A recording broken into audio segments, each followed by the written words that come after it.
नमस्कार मित्रांनो, आजच्या व्हिडिओमध्ये आपण दुकानासाठी लायसन कसं काढायचं. तुमचं मोठं शॉप असेल किंवा छोटंसं दुकान असेल, तुम्हाला लायसन काढायचं असेल दुकानाची, तर कुठे काढतात ते आपण या व्हिडिओमध्ये बघणार आहोत. बघा मित्रांनो, हे गव्हर्नमेंटची साईट आहे. तुम्हाला तुमचं दुकानासाठी तुम्हाला लायसन काढायचं आहे. मित्रांनो, हे लायसन काढण्यासाठी काय प्रॉफिट असते, त्याच्यात काय बेनिफिट असते. तुम्ही लायसन काढल्यानंतर तुम्हाला बघा मित्रांनो, तुमचं ना रजिस्ट्रेशन होऊन जातं महाराष्ट्र गव्हर्नमेंट वेबसाईटवरती. तुमची नोंद होऊन जाते, कारण तुम्ही शॉप किंवा तुम्ही दुकान, छोटंसं दुकान तुम्ही टाकलेलं असेल त्याची नोंद होऊन जातो मित्रांनो. आणि त्याचं दुसरं बेनिफिट काय मित्रांनो, तुम्हाला लोन घ्यायचं असेल कुठल्या एखाद्या बँकेत किंवा तुम्हाला प्रायव्हेट इंडस्ट्रीमध्ये किंवा कुठेही तुम्ही एक लोन घेण्यासाठी पात्र असतात मित्रांनो. लायसन काढल्यानंतर पात्र असतात. बघा, फक्त तुम्हाला 23 रुपयामध्ये लायसन भेटतं गव्हर्नमेंटचं. तर काय प्रोसेस असते ती प्रोसेस आपण या व्हिडिओमध्ये बघणार आहोत मित्रांनो. आणि तुम्ही तुमच्या घरी बसून तुम्ही तुमच्या लॅपटॉप किंवा तुमच्या मोबाईलमध्ये तुम्ही हे लायसन अप्लाय करू शकता मित्रांनो. तुम्ही या चॅनलवरती नवीन असाल तर सबस्क्राईब आणि शेअर करायला विसरू नका मित्रांनो. चला तर मित्रांनो, काय प्रोसेस असते. क्रोम ब्राउझर वरती यायचं मित्रांनो. नंतर आपले सरकार असं टाईप करायचंय. या वेबसाईटवरती जायचं, आपले सरकार. नंतर मित्रांनो बघा, तुम्हाला आता तुम्ही नवीन असाल तर तुम्ही न्यू युजर रजिस्ट्रेशन, आता तुम्हाला युजर आयडी आणि पासपोर्ट क्रिएट करावं लागेल मित्रांनो. कारण तुम्ही नवीन असाल तर, तुम्ही रिन्यू करायचं असेल तर तुम्ही डायरेक्ट युजर आयडी आणि पासपोर्ट फिलअप करून तुम्ही लॉग इन करू शकता मित्रांनो. आता बघा, मी युजर आयडी आहे, तुम्ही कसं क्रिएट करायचं, फक्त 2-3 कॉलम आहे आणि व्यवस्थित भरायचं असतं. त्याच्यात फक्त तुमचं ईमेल आयडी, मोबाईल नंबर, आधार नंबर हे एवढंच भरायचं आणि युजर नेम तुम्हाला तुमच्या पद्धतीने तयार करून घ्यायचं आणि पासपोर्ट पण तुमच्या पद्धतीने तुम्ही कसं तयार करता ते करून घ्यायचं आहे आणि रजिस्ट्रेशन करून द्यायचं आहे मित्रांनो. नंतर सेकंड प्रोसेस काय असते मित्रांनो, आपल्याला इथे बघा, आता ऑलरेडी रजिस्टर आहे माझं, म्हणून मी युजर आयडी क्रिएट केले आणि पासपोर्ट तयार केल्यानंतर मी कॅप्चा फिल करतो मित्रांनो. इथे लॉग इन करायचंय, आपल्याला लॉग इन करायचंय GU. नंतर आपलं डिस्ट्रिक्ट चॉईस करायचंय. बघा, डिस्ट्रिक्ट तुमचं काय असेल ते सिलेक्ट करायचंय आणि काय करायचंय मित्रांनो, बघा आता डायरेक्ट लॉग इन करायचंय. हे लॉग इन केल्यानंतर तुम्हाला नेक्स्ट पोर्टल दिसेल. हे बघा मित्रांनो, मी ऑलरेडी शॉप ऍक्टचं मी लायसन काढलं होतं, माझं शॉपचं मी अप्लाय केलं होतं. हे बघा, मी लायसन अप्रुव्हल करून घेतलं होतं मित्रांनो, फक्त 23 रुपयामध्ये. तर तुम्ही आता जसं लॉग इन केल्यानंतर तुम्हाला इथे बघा, इथे यायचं मित्रांनो. आता भरपूर तुम्हाला कॅटेगरी दिसेल. कोणत्या कॅटेगरीमध्ये तुम्हाला काय करायचंय बघा, इंडस्ट्रियल एनर्जी लेबर डिपार्टमेंट असं दिलंय मित्रांनो. आता इंडस्ट्रियल लेबर डिपार्टमेंट तुम्हाला सिलेक्ट करायचंय. इथे सिलेक्ट करायचंय इंडस्ट्रियल एनर्जी लेबर डिपार्टमेंट. आता बघा मित्रांनो, इथे टॅप केल्यानंतर तुम्हाला असं पोर्टल दिसेल. आता हे पोर्टल दिसल्यानंतर बघा, याच्यात आपल्याला काय करायचं मित्रांनो, food public distribution system, forest department, higher, सर्व कॅटेगरी असतील. याच्यात आपल्याला लेबर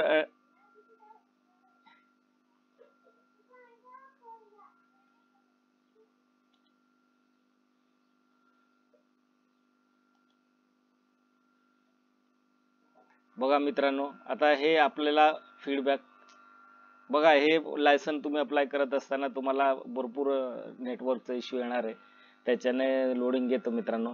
तर वेट करायचं. आता हे बघा, आपल्याला भरपूर कॅटेगरी आहेत, पूर्ण कॅटेगरी रीड करून घ्यायचं. कोणत्या कॅटेगरीमध्ये आपल्याला भरायचं आहे फॉर्म ते आपण सर्व याच्यात बघणार आहे.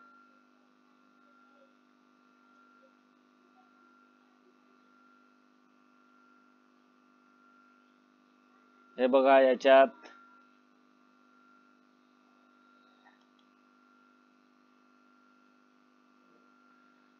इथे जास्त लोडिंग दाखवतोय मित्रांनो, त्याच्यामुळे थोडा प्रॉब्लेम येतोय तुम्हाला. बघा, होम डेस्कटॉप वरती आल्यानंतर तुम्हाला इथे बघा, मी माझंच फॉर्म अप्लाय तुम्हाला ओपन करून दाखवतो. Go to dashboard.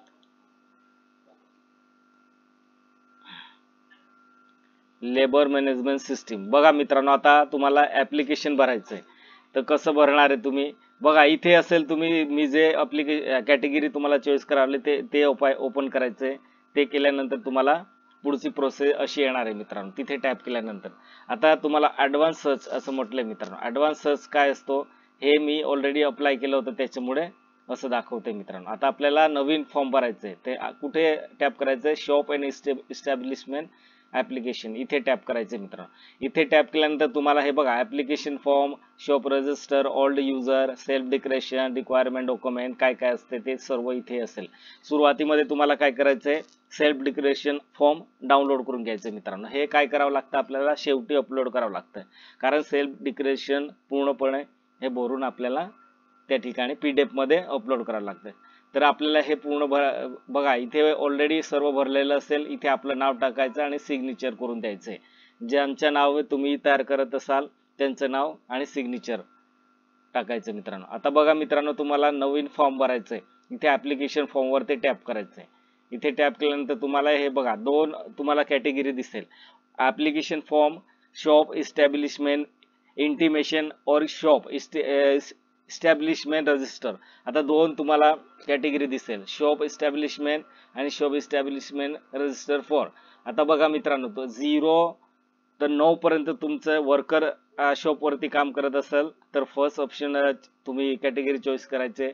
Second category मध्ये 10 अबाव असेल, 10 पेक्षा जास्त असेल वर्कर तर तिथे या 2 नंबर कॅटेगरीला सिलेक्ट करायचंय. नंतर कन्फर्म करायचं मित्रांनो, शॉप नंबर 1. आता बघा मित्रांनो महाराष्ट्र दुकाने व स्थापना नोकरीचे व सेवा शर्तीचे नियम 2018. आता आपल्याला फर्स्ट काय चॉईस करायचंय, मी पूर्ण ऑलरेडी माझं भरलेलं आहे फॉर्म म्हणून मी तुम्हाला फक्त दाखवतोय, ब्लँक दाखवतोय, कसं कोणत्या पद्धतीने फिलअप करायचं ते सर्व मी डिटेल तुम्हाला या व्हिडिओमध्ये दाखवतो मित्रांनो. बघा मित्रांनो आता फर्स्ट काय असेल तुमचं डिव्हिजन. आता कोकण, नाशिक, पुणे, औरंगाबाद, नागपूर कोणत्या डिव्हिजन मध्ये तुम्ही राहतात तर ते डिव्हिजन सिलेक्ट करायचंय. बघा मी नाशिक सिलेक्ट केल्यानंतर तुमचं डिस्ट्रिक्ट चॉईस करायचं मित्रांनो. आता तुम्ही कोणत्या डिस्ट्रिक्ट मध्ये राहतात ते डिस्ट्रिक्ट चॉईस करायचं. डिस्ट्रिक्ट चॉईस केल्यानंतर तुम्हाला ऑफिस नेम, बघा ऑफिस नेम आता काय असतं बघा तुमचं काय असेल, office of the government labour office, Dhule address. हे बघा तुमचं सब शॉप इन्स्पेक्टर ऑफिस शोधायचं. इथे तुमचं जिथे तहसील असेल, काही ठिकाणी तहसील वरती शॉप इन्स्पेक्टर ऑफिस आहे तर काही ठिकाणी डिस्ट्रिक्ट वरती आहे मित्रांनो. माझं बघा तहसील वरती आहे, शॉप इन्स्पेक्टर ऑफिस हे सर्व मला दिसते.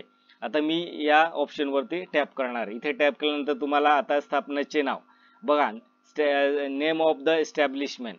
आता नेम ऑफ द एस्टॅब्लिशमेंट काय फिलअप करणार आहे तुम्ही, 2 मिनिटं वेट करा मित्रांनो. बघा काय त्याच्यात फिलअप करणार आहे,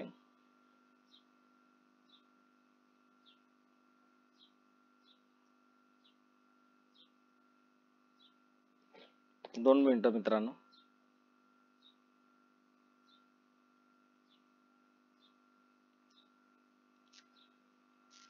हे बघा सर्व ब्लँक दाखवणार आहे तुम्हाला बरं का.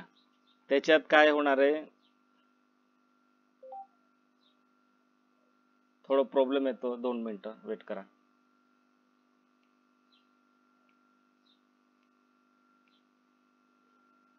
बघा मित्रांनो आता तुम्हाला इथे तुम्ही सर्व डिव्हिजन चॉईस केला, डिस्ट्रिक्ट चॉईस केला, शॉप इन्स्पेक्टर ऑफिस हे सर्व सिलेक्ट केल्यानंतर तुमचं पुढचं काय असेल, स्थापनेचे नाव. आता स्थापनेचे नाव काय असतं बघा,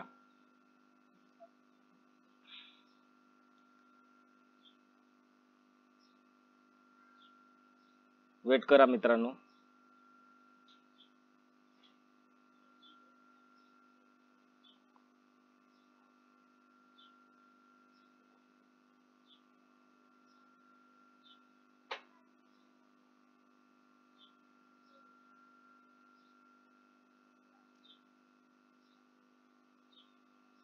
आता बघा तुमचं दुकानाचं नाव इथे फिलअप करायचं मित्रांनो.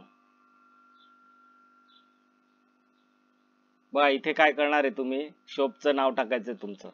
आता जे तुमच्याकडे दुकान असेल, तुमचं कोणी बालाजी, कोणी म्हणजे कोणकोणते नाव ठेवलेले असतात किंवा स्वतःचं नाव असतं, कोणी देवाचं नाव ठेवून देतं, जे असेल ते तुमचं इथे नेम ऑफ द एस्टॅब्लिशमेंट इथे फिलअप करायचंय. हे बघा या ठिकाणी फिलअप केलं, इंग्लिशमध्ये फिलअप केलं, या ठिकाणी ऑटोमॅटिक तुमचं मराठीमध्ये येणार आहे, कन्वर्ट होणार आहे मित्रांनो, इथे कन्वर्ट होणार आहे. इथे काही भरायची गरज नाही, फक्त इथे फिलअप करायचं इंग्लिशमध्ये, ऑटोमॅटिक इथे मराठीमध्ये येणार आहे. नंतर आपल्याला हे बघा मित्रांनो, आता इथे सिलेक्ट करायचंय स्थापनेची पूर्वी सविस्तर माहिती. आता previous detail of the establishment. आता इथे बघा तुम्हाला काय करायचंय, न्यू रजिस्ट्रेशन आहे का, ऑनलाईन रजिस्ट्रेशन आहे का, मॅन्युअल रजिस्ट्रेशन आहे का, हे सर्व दाखवतंय मित्रांनो. आता याच्यात कोणता ऑप्शन तुम्ही चॉईस करणार आहे बघा. त्याच्यात आपल्याला नवीन रजिस्ट्रेशन आहे, ते नवीन रजिस्ट्रेशन सिलेक्ट करायचं आहे. त्याच्यात न्यू रजिस्ट्रेशन सिलेक्ट करायचं आहे मित्रांनो. इथे सिलेक्ट केल्यानंतर आपल्याला address and situation of the establishment. आता आपला अड्रेस टाकायचं. इथे बघा नेम ऑफ द बिल्डिंग. आता तुमचं गावाचं नाव असेल किंवा तुमचं सिटी असेल किंवा तुमची कॉलनी असेल, जे असेल ते तुम्ही इथे अड्रेस फिलअप करायचं आहे. नंतर इथे पण बघा इथे फिलअप केलं इंग्लिशमध्ये, ऑटोमॅटिक इथे मराठीमध्ये येणार आहे मित्रांनो. आता ही स्ट्रीट, आता कोणत्या मार्गावर आहे, कोणत्या रोड साईडला आहे तुमचं. आता बिग सिटी असते, सपोज एक्झाम्पल जर धुळे सिटी दिली असेल तर धुळे रोडला असेल तर तुम्ही इथे अड्रेस फिलअप करू शकता. हे चांगल्या पद्धतीने तुम्हाला माहित आहे काय भरायचं असतं याच्यात. नंतर हे ऑटोमॅटिक येणार मित्रांनो. स्ट्रीट इन मराठी हे ऑटोमॅटिक येणार. इथे इंग्लिशमध्ये फिलअप केलं, इथे मराठीमध्ये ऑटोमॅटिक.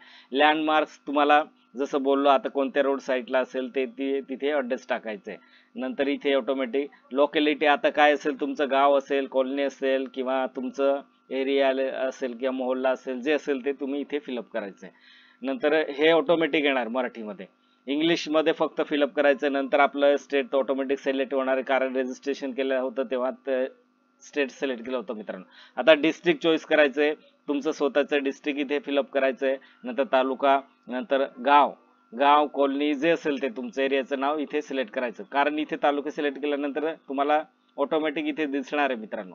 कारण तुमचं जे शहरात असेल शॉप किंवा तुमचं गावामध्ये असेल ते नाव ऑटोमॅटिक येणार आहे, इथे सिलेक्ट करायचे मित्रांनो. आता इम्पॉर्टंट पॉईंट काय असतं, पिनकोड.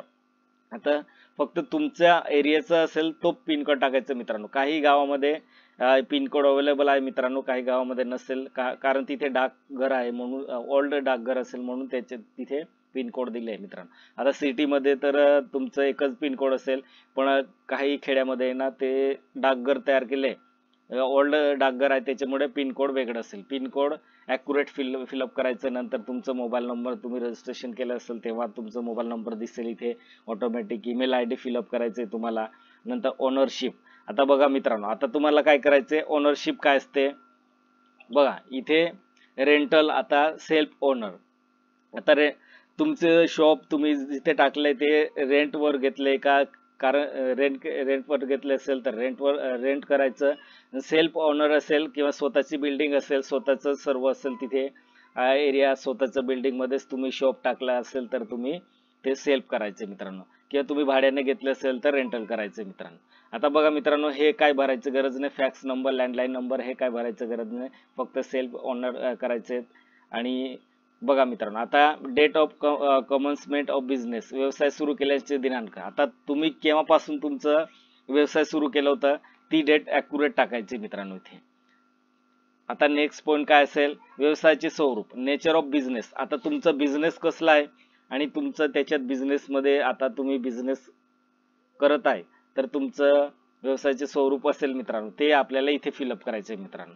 आता जसं मी सायबरचं आहे तर ऑनलाईन बिझनेस, ऑनलाईन पेमेंट, ग्राहक सेवा केंद्र, असं सर्व मी इथे काय माझं स्वरूप असेल ते एकाच सेंटेन्समध्ये लिहायचं मित्रांनो. स्वरूप लिहायचंय. हे स्वरूप तुम्हाला चांगल्या पद्धतीने समजतं. नंतर आपल्याला हे बघा, आता हे सर्व रीड करायचं मित्रांनो. सार्वजनिक क्षेत्रातील स्थापना यांचा अर्थ एक शासन किंवा शासनाला विभाग, 2 कंपनी अधिनियम 2013, हे सर्व तुम्हाला हे रीड करून घ्यायचं. हे त्याचे ऍक्ट आहे मित्रांनो. आता खाजगी क्षेत्रातील स्थापना यांचा अर्थ सार्वजनिक क्षेत्राखाली येत नसलेल्या स्थापना असा आहे. आता हे सरळ म्हटलंय मित्रांनो, खाजगी क्षेत्रातील स्थापना यांचा अर्थ सार्वजनिक क्षेत्राखाली येत नसलेल्या स्थापना असा आहे. असं तुम्हाला सर्व इंट्रोडक्शन रीड करायचंय. नंतर तुम्ही इथे सिलेक्ट करायचे मित्रांनो. आता बघा, तुम्ही शॉप टाकलेले तर स्वतः प्रायव्हेट साठी आहे का पब्लिक साठी, ते ऑप्शन चॉईस करायचंय तुम्हाला. इथे प्रायव्हेट साठी आहे का पब्लिक साठी आहे तुमचं, हे तुम्ही इथे सिलेक्ट करायचंय. नंतर हे सिलेक्ट केल्यानंतर बघा, कामगाराची संख्या आता तुमच्या शॉप वरती किती लोक काम करतात ते पण चॉईस करायचं. आता मी माणसं किती असेल त्याचे आकडेवारी टाकायचं. स्त्री तुमचं वाईफ असेल जे असेल ते तुम्ही 1 2 असं टाकून द्यायचंय. नंतर इथे 0 करायचं. इथे ऑटोमॅटिक 2 येऊन जाणार मित्रांनो. आता बघा मित्रांनो, आता हे झाल्यानंतर आपल्याला नेम ऑफ द एम्प्लॉयमेंट, मालकाचे संपूर्ण नाव. आता जो व्यक्ती असेल शॉपचा ओनर असेल त्यांचं पूर्ण नाव इथे टाकायचंय. ऑटोमॅटिक इथे मराठीमध्ये येणार आहे. नंतर आपल्याला बिल्डिंग, मालकाची निवासी पत्ता, आपला पूर्ण ॲड्रेस फिलअप करायचा. जसं आपण बॅक इथे पाहिलं होतं तसंच आपल्याला इथे पण सेम टू सेम भरायचंय. बघा मित्रांनो, आता मालकाची पूर्ण ॲड्रेस टाकायचंय. नंतर इथे नेम ऑफ रेसिडेंटल ॲड्रेस, व्यवसायाचे नाव आणि निवासी पत्ता, व्यवसायाची सर्व हे भरलं नाही तरी चालेल मित्रांनो, भरूनच द्यायचं. कारण हे भरूनच द्यायचं. आपल्याला सर्व डिटेल माहित आहे ना, तर सर्व भरून टाकायचे मित्रांनो. आता बघा मित्रांनो, इथे आपल्याला कॅटेगरी, इस्टॅब्लिशमेंट कॅटेगरी बघा, स्थापना, उपहारगृह, खानवडी, कोणतं काय दुकान आहे तुमचं त्याच्यात दुकान शॉप असं सिलेक्ट करून द्यायचंय. नंतर आपल्याला इथे बघा जे असेल ते तुमचं कॅटेगरी तुम्ही चॉईस करायचं. कॉम्प्युटर असेल, कांदा बटाटा विक्रेता, वर्कशॉप, कपड्याचे दुकान, जे असेल ते तुमचं, सायबर असेल, कोणतंही तुमचं सर्व इथे येणार आहे मित्रांनो. तेच सिलेक्ट करायचं, ओके करायचं. नंतर बघा मित्रांनो, पुढे नेक्स्ट काय आहे, सिलेक्ट. आता सेल्फ ओनरशिप पार्टनर बघा, ओनरशिप मध्ये आहे का, पार्टनरशिप मध्ये आहे का, प्रायव्हेट लिमिटेड कंपनी आहे का, पब्लिक लिमिटेड कंपनी आहे का, हे सर्व तुम्हाला डिटेल इथे दिसेल. आता मी माझं शॉप आहे ना ते पार्टनरशिप मध्ये आहे मित्रांनो. आता मी हे सिलेक्ट करतो. ते सिलेक्ट केल्यानंतर तुम्हाला हे भागीदार, संचालक, विश्वस्त मंडळाचे सदस्य आणि सोसायटी सभासद यांचं संपूर्ण तपशील.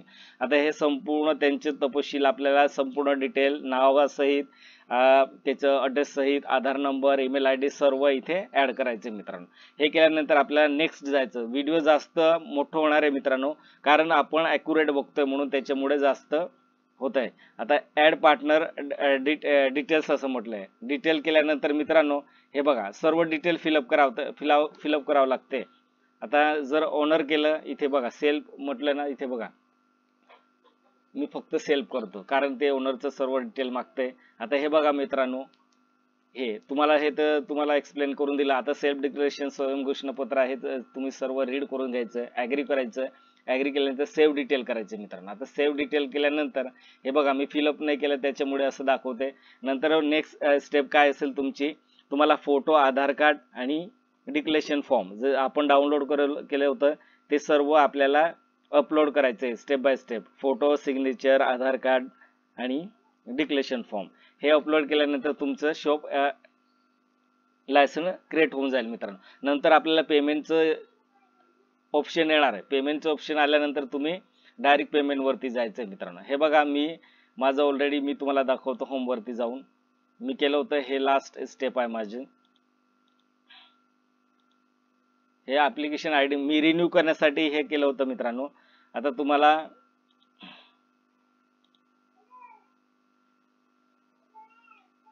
ही प्रोसेस आहे मित्रांनो. तुम्हाला व्हिडिओ आवडला असेल तर सबस्क्राईब करा आणि शेअर करायला विसरू नका मित्रांनो. बघा ही संपूर्ण प्रोसेस तुम्ही ॲक्युरेट स्टेप बाय स्टेप सर्व व्यवस्थित बघायचं आणि फिलअप करायचं मित्रांनो.